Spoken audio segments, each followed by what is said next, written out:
How to create multiple shortcut Chrome accounts. Creating multiple shortcut Chrome accounts is straightforward. Follow these steps. Click on the profile icon at the top right corner of the Chrome window. This is usually your profile picture or an icon of a person.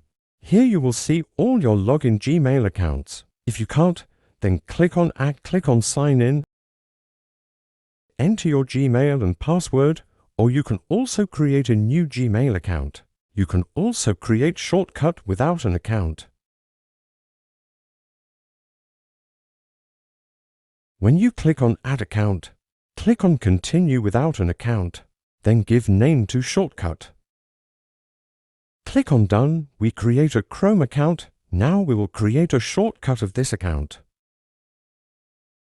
Click on three dots. Click Edit. Select Profile Avatar. And here you see Create Desktop Shortcut. Just enable this option and go back to home screen of desktop. And there you go, you create shortcut of Chrome account.